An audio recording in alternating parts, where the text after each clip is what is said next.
మత్స్యకార సేవలో హామీని నిలబెట్టుకున్నందుకు సీఎం చంద్రబాబుకు కృతజ్ఞతలు చెప్పారు మత్స్యకారులు.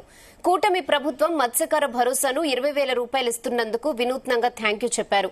మత్స్యకార సామాజిక వర్గానికి చెందిన కాకినాడ సిటీ ఎమ్మెల్యే కొండబాబు మత్స్యకారులతో కలిసి బోట్లకు తెలుగుదేశం జెండాలతో ర్యాలీ నిర్వహించారు. కాకినాడ జిల్లా ఏటిమొగ్గ నుంచి జగన్నాథపురం వంతెన వరకు సాగిన ర్యాలీలో మత్స్యకారులంతా ఉత్సాహంగా పాల్గొన్నారు.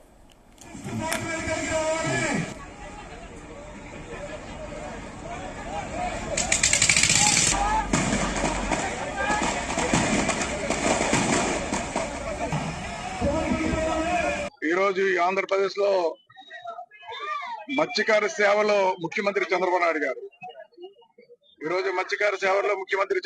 గారు కార్యక్రమాన్ని తీసుకుని ఈ రాష్ట్రంలో ఎవరైతే సముద్రం మీద వేటాడి జీవిస్తున్నారో వాళ్ళకి 2 నెలల పాటు వేట నిషేధ సమయంలో ఆర్థిక సాయం అందించాలని చెప్పి ఒక్కరికి 20,000 రూపాయలు సాయం చేయడం జరిగింది. దానిపైన ఈ రాష్ట్రంలో ఉన్నటువంటి సముద్రం మీద వేటాడపడి జీవించే ప్రతి మత్స్యకారులు కూడా ఈరోజు థ్యాంక్యూ సీఎం సార్ కార్యక్రమం తీసుకోవడం జరిగింది. కాకినాడ పెద్ద ఎత్తున కార్యక్రమం చేశారు వీళ్ళందరూ కూడా. ఈ రోజున దానికి నేను కూడా పాల్గొనడం జరిగింది. ఈ రోజు ఈ రాష్ట్రంలో దేశానికి స్వాతంత్రం వచ్చిన తర్వాత ఎంతో మంది ముఖ్యమంత్రులు అయ్యారండి. ఏనాడు కూడా ఎవరు కూడా ఈ రాష్ట్రంలో మత్స్యకారులను ఎవరు కూడా పట్టించుకోలేదు.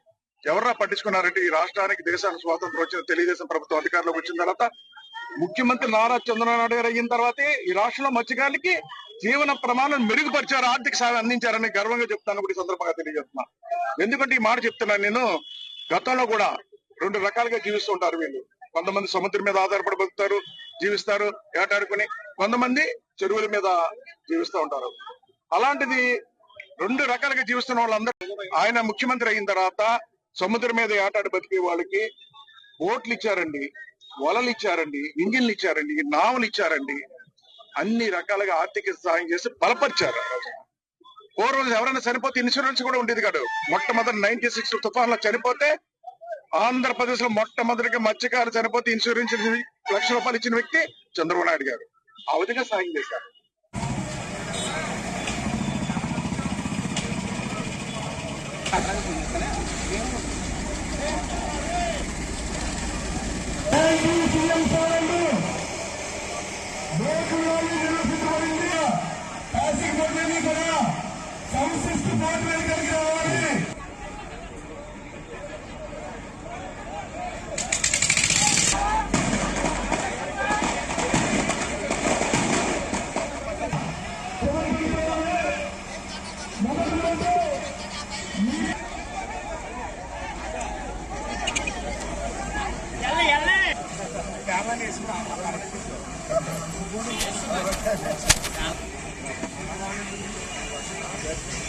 जाता